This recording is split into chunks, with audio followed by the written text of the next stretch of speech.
Okay, hello friends. Today we will be continuing the discussion on cardiovascular histology. We have talked some introductory part in the past day, isn't it? So today I will try to finish it, give you a review of cardiovascular histology.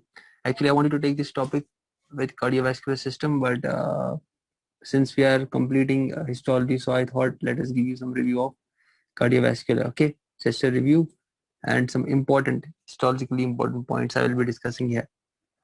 So we said in the last topic that in its introduction that we have the layers of the heart, that is endocardium, which is internally lined by endothelium known as endothelium, and also we have subendocardium surface that is rich in nerves, that is rich in Purkinje fibers, that is veins.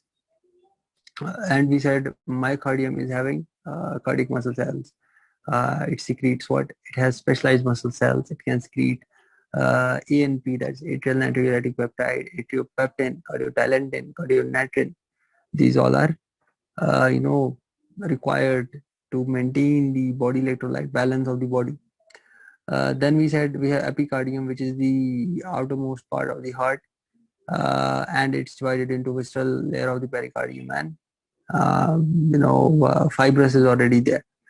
In the epicardium, we said lined by simple squamous epithelium, also called mesothelium, on its outer side. If you can recap, just giving you a recapitulation, okay, of the last topics we read, because we could not record the video due to some technical issues. So fibrous skeleton of the heart, we said, mostly made up of collagen fibers, and the arrangement of those collagen fibers is multidirectional. Okay, there is no specific orientation to those. And did we talk anything about the valves? Did we talk anything about the valves?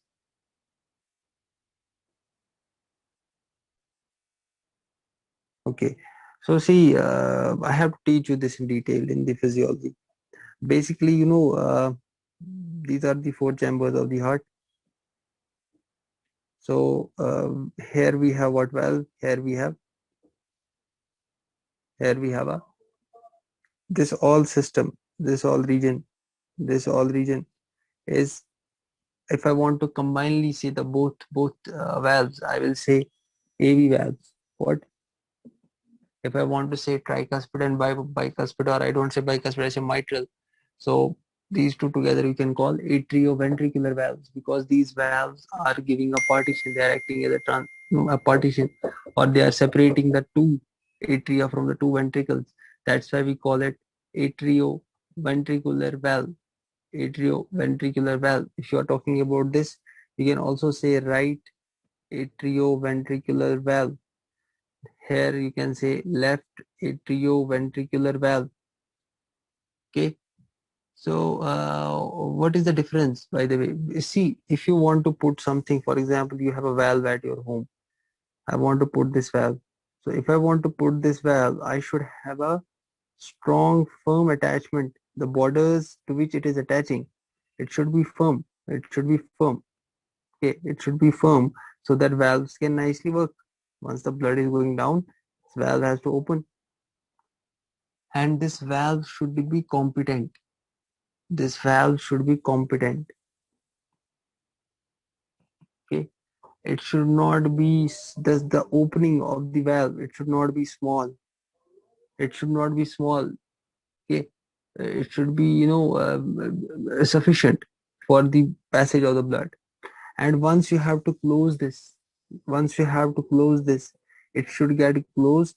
That means so that the blood is not regurgitating back into the right atrium. If I take right now, okay, right atrium and right ventricle, things should not go back to the right atrium. Once you are doing a ventricular systole, that is, I will be teaching you in detail in physiology. Just for this point, I will say ventricular systole is basically the phase of the heart, the event of the heart, the timeline of the heart, in which the ventricular myocytes, are increasing the calcium levels intracellularly and producing what? contraction. That's called ventricular systole. And if I have to relax, we say ventricular diastole. Ventricular, this is systole, diastole. Okay, systole, diastole. So this you will be learning in physiology. So here I am telling, if you are during the action of ventricular systole, your valve should close or not. This is a ventricle, an atrium. So you have to pump the blood in the pulmonary system, for example. So should your valve close during ventricular systole or open? The valve should close. It should close. If it's not closing, then blood will start regurgitating into right atrium.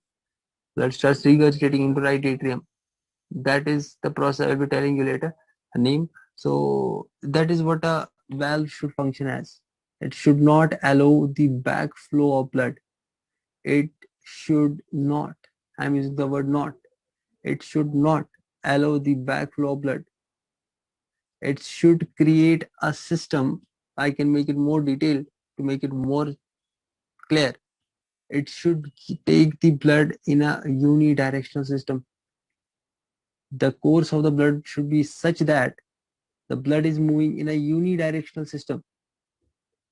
If you see any bidirectional process happening in the heart, bidirectional means if some things have to go in this direction and you are having some things again at that point, at that same point going in bidirectional, this is a pathology. This is a malfunction. This is a abnormality. Okay.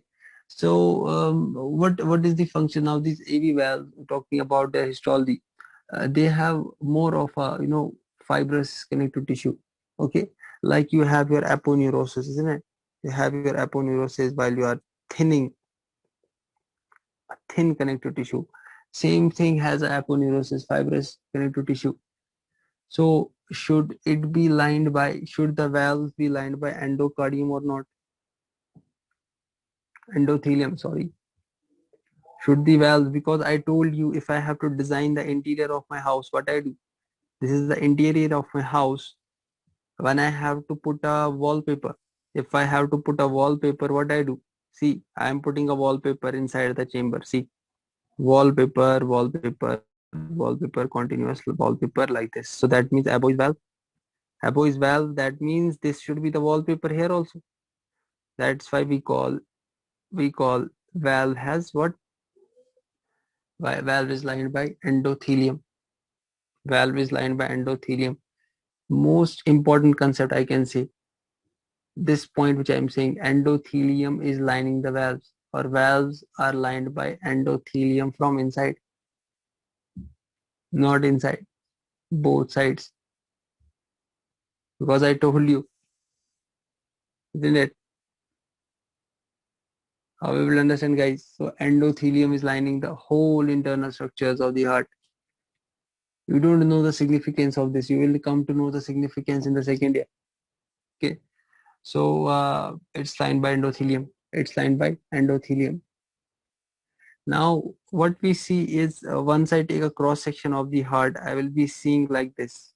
From the above, if I take the cross section of the heart, I see from above the 4 openings. One is for a one is for this is a right AV valve. Then I see a little bit here. I see pulmonary. Can we understand? Pulmonary orifice. Here I see the aortal orifice, isn't it? And here I see, if I see from the above, this is what I can think once I'm taking a CT scan or something. So I will be teaching you this. Don't worry. Just remember, they are arranged in annular rings. These valves are present in the annular rings. That only you can appreciate from giving a cross section. Once you give a CS cross section, not cesarean section. Once you give a cross section, you will be appreciating what these rings. These are called annulus fibrosa. Okay, these annular rings are the fibrous skeleton. This all forms the fibrous skeleton of the heart. This all forms the fibrous skeleton of the heart. Now, right AV valve, if I talk, what is right AV valve? Right AV valves are tricuspid. What is tricuspid? Means they have three cusps. They have three cusps. Okay, tongue twister. They have three cusps. They have three cusps, which are interlocking with each other. Interlocked cusps. They have interlocked cusps. If I talk about the left AV valve, so left AV valve I'm talking. Okay, this area I'm talking. Left AV valve. Left AV valve has what? Or you call it mitral valve, isn't it? Left valve or mitral valve. This is um, two cusps. That is bicuspid. That is two cusps are interlocking with each other, isn't it? Two cusps are interlocking with each other. Okay. Now we have something with a semilunar shape. Okay. We have something with the semilunar shape. That's why you call them semilunar valves, but we call it physiologically as aortic and pulmonic valves. Aortic, pulmonic.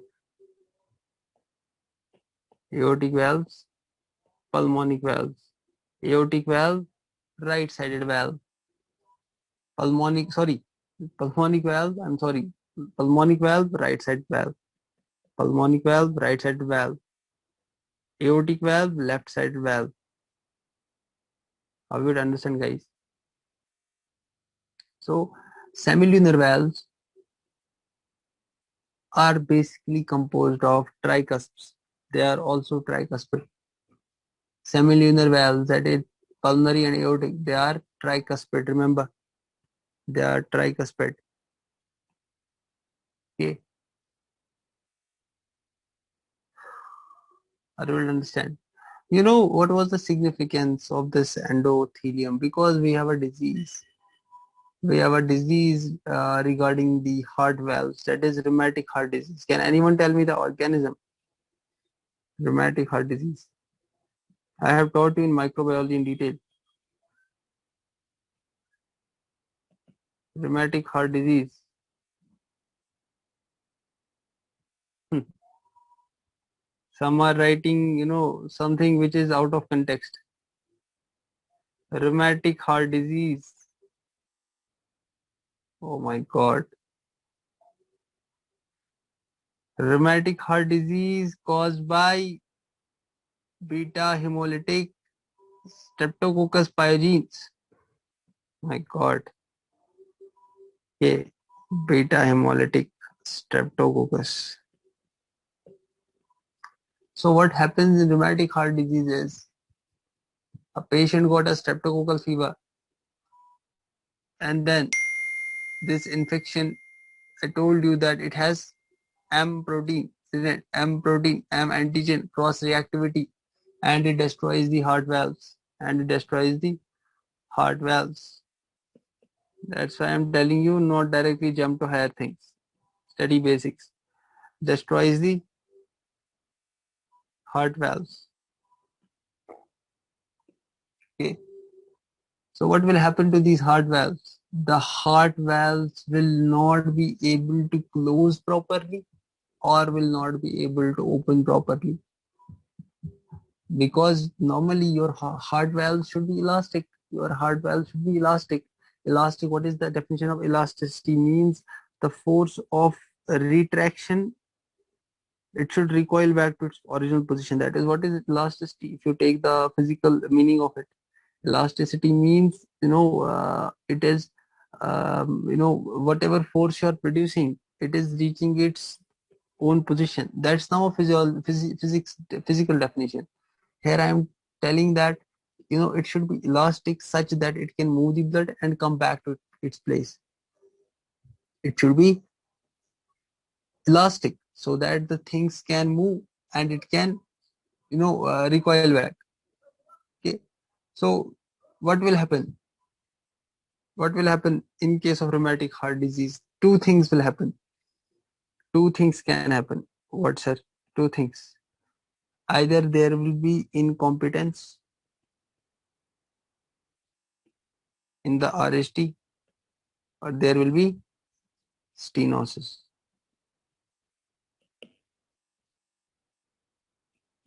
What is incompetence? Yes, anyone from the second, third year? What is incompetence?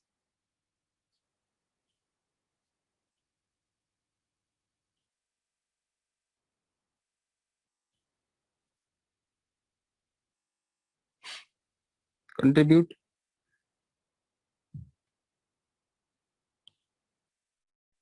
Yeah, it's not able to unable. It's unable to close. Okay, it's unable to close properly. And what about stenosis? It's unable to open properly. Stenosis, unable to open properly.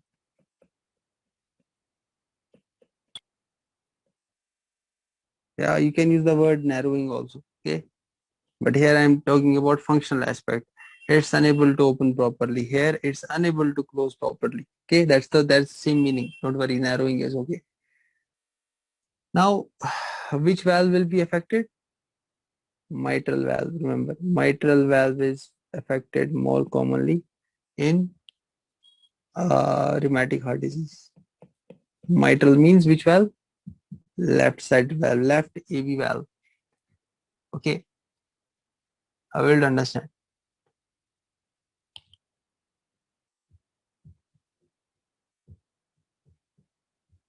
Okay, now in this cardiac valve, there is also one structure which is acting as a electrical conduit, electrical conduit system. There is an electrical conduit system. Conduit, gives a place for the conduction. Conduit system. Um which is which is actually your all the, we can say, a neuro bundle. Actually, basically, I can't use the word neuro bundle because heart itself is made up of commonly every myocardium of the heart, every myocardial cell has the potential to undergo spontaneous depolarizations. Every myocardial cell is having the potential to undergo spontaneous depolarizations. So I can't use the word neuronal like thing. So here I will say it's a specialized impulse conducting system. I can use the word specialized impulse generating and conducting system.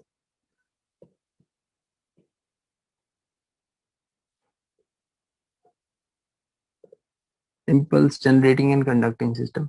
Okay, so if you want to, what you have to do, you have to initiate. What is the function of them? Initiate an impulse. That is what you call heartbeat. Second, regulate that impulse. Regulate that impulse. Third, suppress the activity of other. I'm writing in my own words. Okay, suppress the activity, so that you can remember. Suppress the activity of other myocardial cells, because what to write? Because every myocardial cell has uh, not has the capability of undergoing spontaneous depolarizations. Okay, so what is this impulse conducting, generating, regulating system? It is SA node, then goes to the AV node. In the midway, it depolarizes the atrial myocardium. Okay, AV node. From AV node, it's going to AV bundle of his. Then Purkinje fibers. Okay, right bundle, left bundle, Purkinje.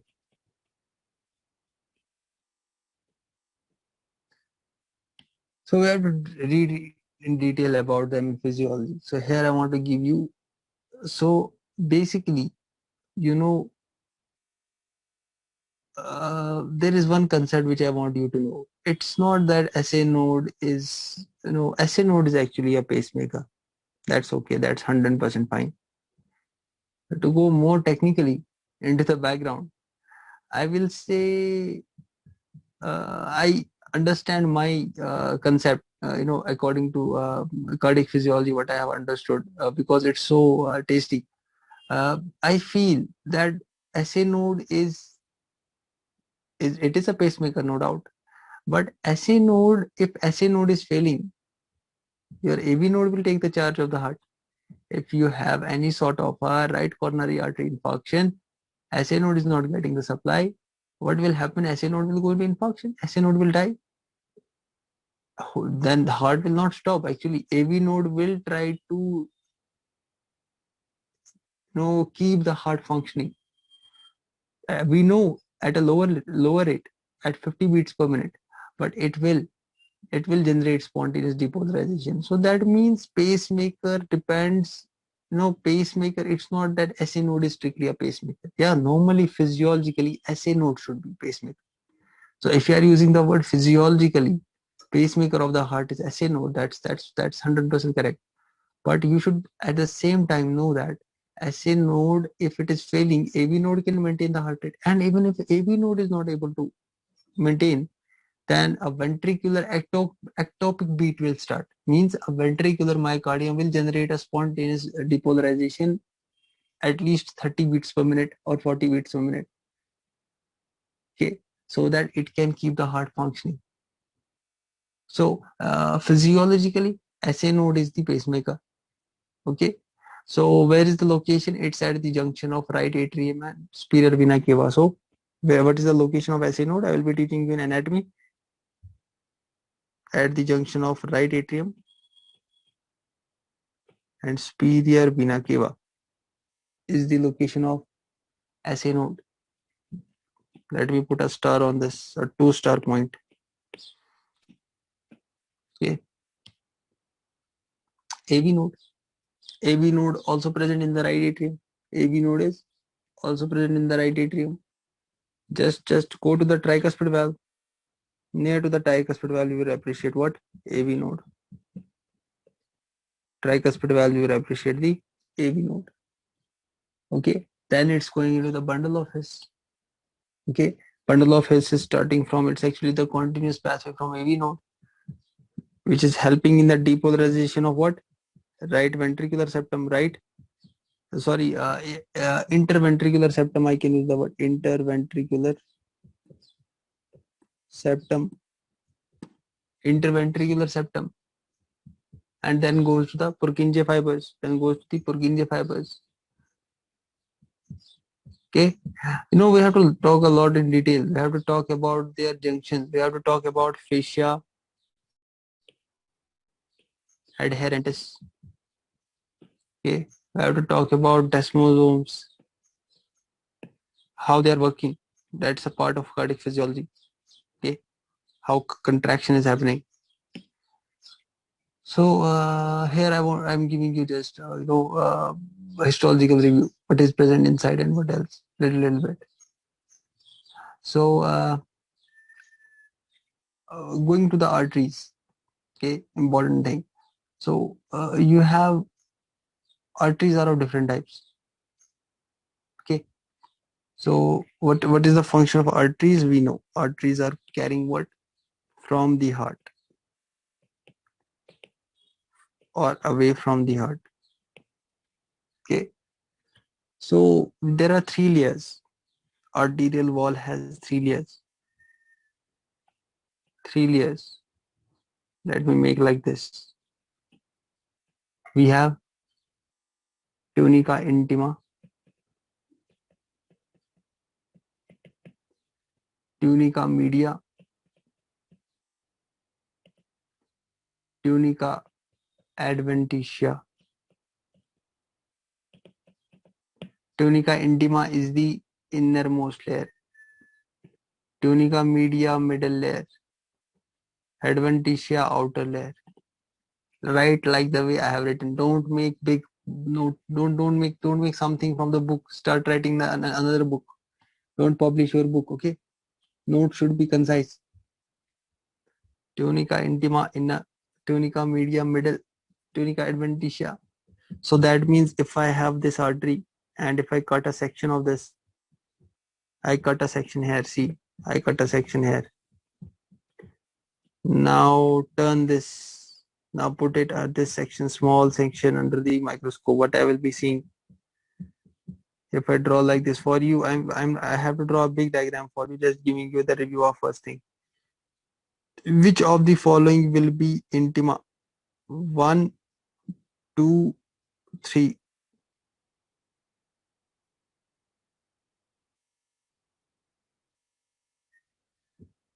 Okay, so 3 will be intima. I hope you understand. 3 will be intima. 2 will be media. 1 will be adventitia. 1 will be adventitia. Are we able to understand, guys? So what types of arteries we have? Okay, let us ask second year people. How many types of arteries we have? And on the basis of what I have classified the arteries? Not I, actually, histologists. The people from histology, genius people. Yeah. We really respect every profession of this medicine. Everyone has done so big, so much hard work to find things. Okay, we have 4 types. We have 4 types of arteries. Okay, let us write.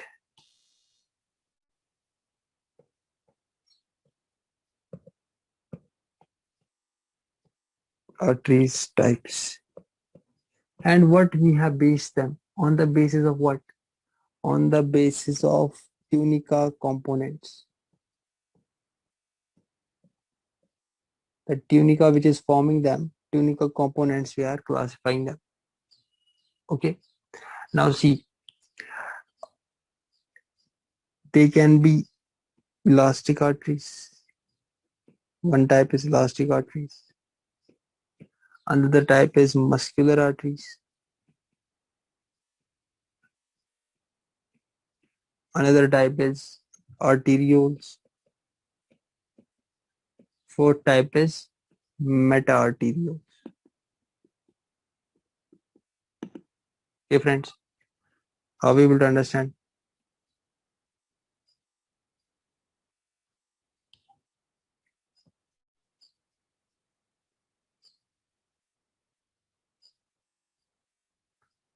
Okay, see, to make it simple, to make it simple, to make it understandable and comprehensive, I will give you simple differences between them. Okay, see, if I talk about elastic arteries, elastic means it should tell me that elastic arteries are what? They are also called as conducting arteries. Conducting arteries, and they are very much large. They are very much large. Okay, very much large. Like you have what? Aorta. You can give the example. Aorta is an elastic artery. Aorta is an elastic artery. Now, what happens is, I want to give an example. Basically, when you have a, let us, because you are first year. So see, this is left, right ventricle, left ventricle. Aorta is coming from this side. Okay, don't make big aortas here. I want to make it here. So aorta is coming from this side, and aorta has a giving some branches. Okay, so aorta is coming, becoming descending aorta, abdominal aorta, iliac system. Okay, so left ventricle is ejecting. Now left ventricle is going what? Left ventricle is doing, it's giving the cardiac output. Okay, stroke volume, it's giving us a stroke volume. Let us take like this, it's giving me a simple stroke volume, no volume which is coming out. If blood pressure will be high, or if blood pressure falls, what happens during the diastolic phase? This elastic recoil will try to maintain the blood pressure. It will give its recoil. Once the blood is trying to move back, it gives a recoil. Have you seen the gun when they gun recoil? Have you seen? Once they once they what to say pull the trigger, okay, once they fire, what happens? They get a recoil on their shoulder. Same thing, think that the blood is coming out, and once a pressure tries to fall, once the pressure tries to become more negative, it will try to throw that part of the last piece of the blood out, the last volume of blood which is remaining on in that vessel, because once you are ending the systole, the pressure will start becoming minus and minus and minus. Valve is there also, aortic valve is there also, but the elasticity of this will try to push the blood. Once you put some pressure on the walls of this blood vessel, it will try to push you back. This is a blood vessel, and here I am, the blood is flowing. Once you put pressure on this wall, this will recoil. Have you seen the balloon? So what you do to the balloon, it will do to you, back. It will give you a recoil. So same is happening. These aorta, that's why aorta is made up of elastic vessels, so that it can maintain the blood pressure. Any change in the blood pressure, it will reduce that. Okay. So reduces the blood pressure changes.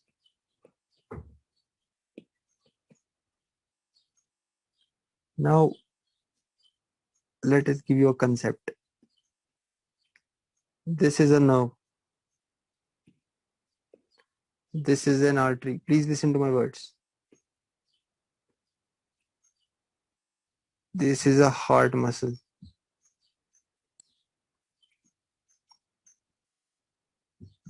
This is a GIT.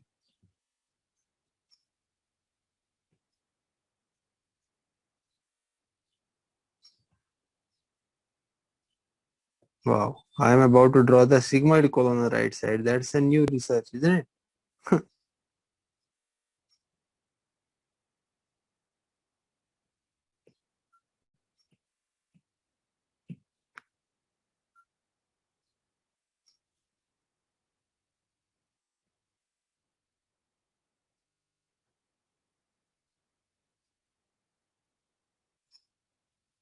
So what else can we draw? Okay, these are sufficient just to give an example.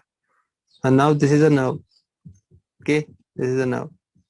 So nerve, now tell me one thing. What are the blood vessels? What are the blood vessels of the blood vessels supplying the heart itself? What are those called? The blood supply of the heart?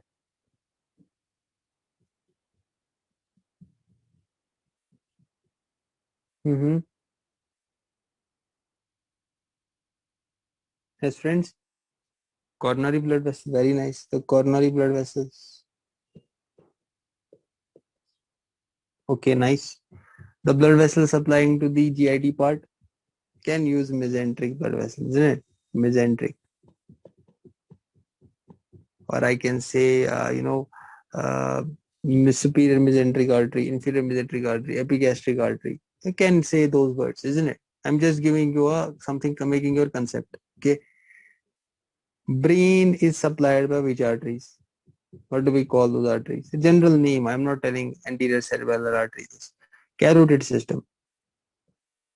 Carotid arteries will be supplying the brain. Carotids, isn't it? That's the another thing, that vertebral basilar artery will come and form the posterior cerebral artery, anterior cerebral, ICA, PICA. That I will be teaching you in the circle of Miles.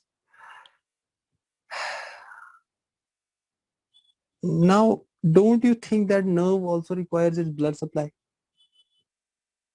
Don't you think nerve should also have small blood vessels which should supply it? Isn't it? That is called vasa nervosum. Vasa nervosum. How will you understand? Blood vessels supplying to blood vessels. Blood vessels supplying to blood vessels is called vasa vasorum. Vasa vasorum. Is it clear? Is it clear now why I made this concept? Vasa nervosum for the nerves. Vasa vasorum for the blood vessels. This should be I'm saying today only listen it. Finish it today. Today only understand it. No need to open the books again and again. It's conceptual. Now see, which part of the elastic arteries has vasa vasorum? These small vessels. These are actually small vessels. It's in the adventitia, tunica adventitia and tunica media. If someone tells you where I can find the blood vessels supplying the elastic arteries, you should write tunica adventitia because it's the connective tissue and media muscular wall. Okay, what else? So you gave a general. What special things I told you about elastic arteries is it has vasa vasorum in tunica adventitia and tunica media. Easy. Vasa vasorum in tunica adventitia and tunica media. Muscular arteries, not going muscular arteries. First, let me tell you one thing. You know, elastic arteries have thick. Why they are called elastic arteries? Because they have more layers of more sheaths that we call more sheaths of elastic membranes. Those are called as fenestrated membranes. Elastic membranes are called as, these sheaths are called as fenestrated. What is fenestration? Window. Fenestration means window. How will you understand? Hey guys, is it clear? Or someone is sleeping? Fenestrations are found in tunica media. Tunica media of what? Dash. Tunica media of dash. Tunica media of dash. Guys, tunica media of dash.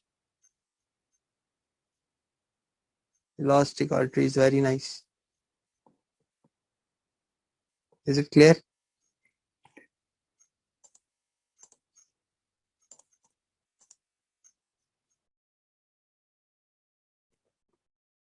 See, okay, are we able to understand, guys? So, this elastic system is having, this elastic artery is having fenestrated membranes. Okay. Now, telling you something about this muscular arteries. Muscular arteries, they are called distributing arteries. They are called distributing arteries. Means they will give blood to various organs. That means they will be more distally. Can I say they are more distally from the heart? More distal than the elastic arteries. They will be more distal than the elastic arteries. Okay. And all your arteries which you name, I will give you a simple trick to remember. Any artery you name in your body, like carotid, like something, like coronary, these all arteries which you name from your tongue, they all become muscular arteries. Those arteries, guys, this is the important thing which will help you remember which is a muscular artery. Any named artery, remember one concept, named artery will be muscular. Is it clear? Now tell me, will these muscular arteries, M for muscular, M for muscular, M for medium, so they are medium-sized arteries. Medium-sized arteries. See, so much mess I have done here, isn't it? To remove this. Okay. So medium-sized arteries, muscular arteries, medium-sized arteries, muscular arteries. But muscular arteries are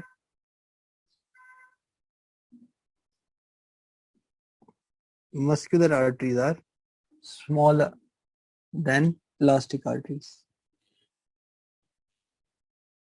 Can I say they are larger than arterioles? Can I say they are larger than arterioles? Yes, sir, they are larger than arterioles. Is it clear? Okay. Which part of the muscular arteries has vasa vasorum? Please answer. Which part of the muscular arteries muscular, tunica adventitia. Tunica adventitia of muscular layer has vasa vasorum. Now tell me, smooth muscle cells. You are saying, sir, elastic arteries. Now you used a word elastic arteries. What should be more dash? Should smooth muscle side be more or elastic side be more? In elastic arteries, should there be more elastic muscles or should there be more muscular? Elastic, very nice. In muscular arteries, what layer should be more? Muscle layer or elastic layer?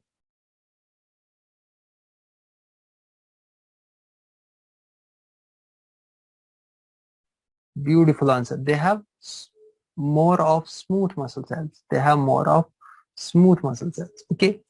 Additional thing of muscular, muscular arteries having is the external elastic lamina. If you have big, larger, I'm talking now about in muscular arteries, I'm taking the grade of larger muscular arteries. So muscular arteries, larger ones, they are having another layer, okay, which is separating them from tunica adventitia. So adventitia here it will be external lamina, okay, media, okay. So they have external elastic lamina. They have external elastic lamina. Okay, what is external elastic lamina doing? It is separating whole of the internal system from the tunica adventitia. This is tunica adventitia. Are we able to understand? We are more inside. Okay, this is in, this is out.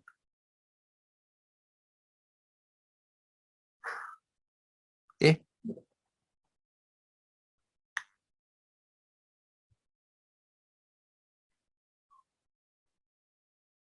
Okay, very nice. So if you have understood this, if I have taught you external elastic lamina, should there also be internal elastic lamina?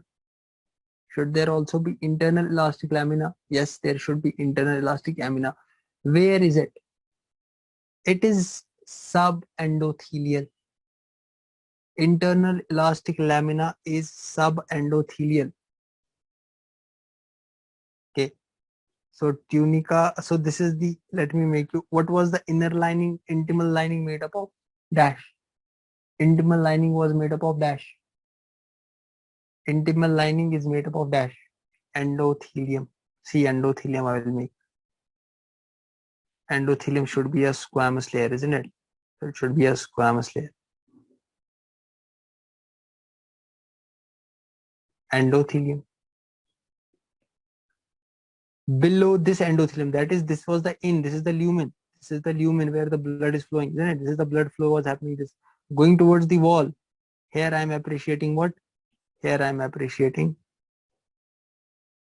Here I am appreciating what, guys? Internal elastic lamina.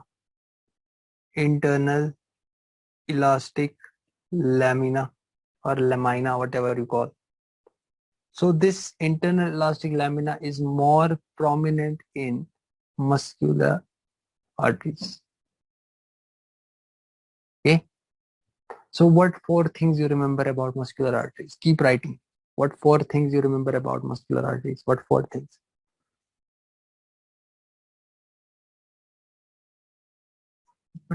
Close your eyes and write. That's it.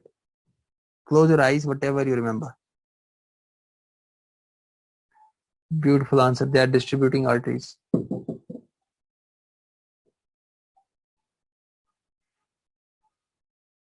Medium-sized arteries. Very nice.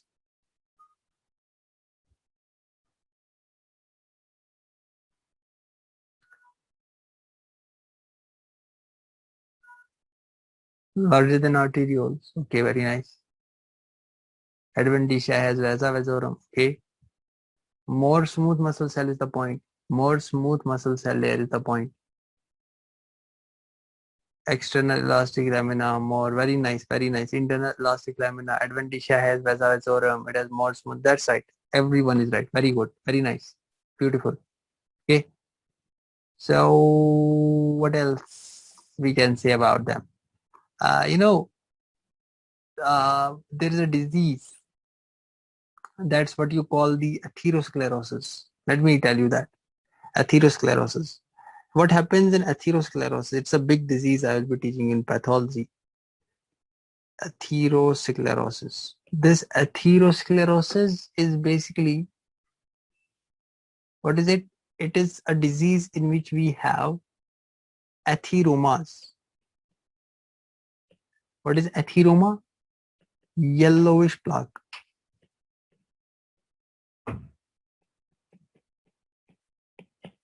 Yellowish plaque. Where? Intima. Important concept. Okay. Intima has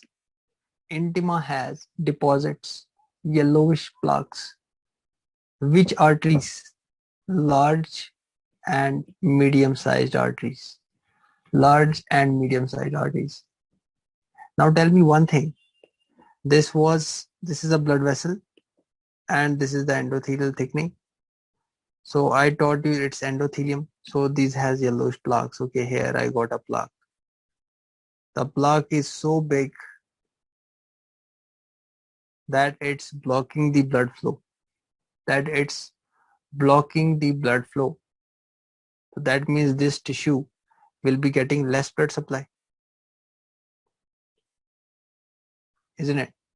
Will be getting the less blood supply.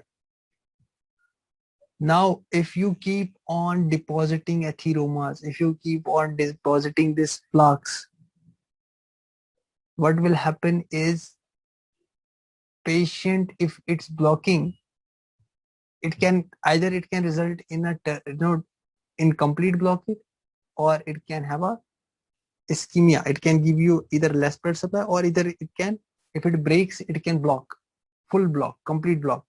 If it suddenly breaks or decreases the blood flow, it will start, patient will start having the symptoms. If, for example, I am talking about the most common vessel that is affected, that is the branches of coronary arteries or carotid arteries, cerebral arteries, lower extremity arteries, renal arteries, mesenteric arteries.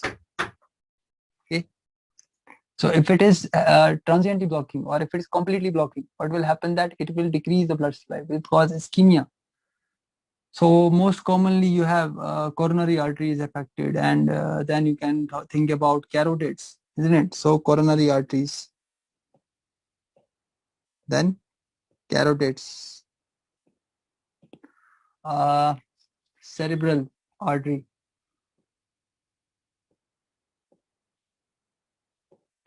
You can think of lower extremity arteries, then renal arteries, mesenteric artery. Okay, these are the arteries which are affected in atherosclerosis. And if it is affecting the cerebral artery, it will cause stroke. If it is affecting the cerebral artery, will cause stroke. If affects the coronary circulation, will cause MI, myocardial infarction. And if it is then many things about angina, Prince metal angina, unstable angina, stable angina will come into play, that we'll be teaching you in pathology. So it can cause what? Ischemic heart disease, that is myocardial infarction. Or if the mesenteric artery is having this, blocking this passage, it will cause ischemic bowel disease. And if renal arteries are affected, will cause renal ischemia. Okay, so this is the concept of this endothelium. So remember, intima having these blockage of deposits of yellowish plaques of large medium-sized vessels. Okay, so this is called atheroma, yellowish plaques. Okay, so in the next topic we will be finishing this. Okay, so we'll be giving you the review of all these and comparing them. Okay, and giving you 2-3 diseases more clinical relevance so that you can appear in the exam, and was more of a clinical approach is seen. Okay, so thank you very much, and please keep revising, and see you tomorrow.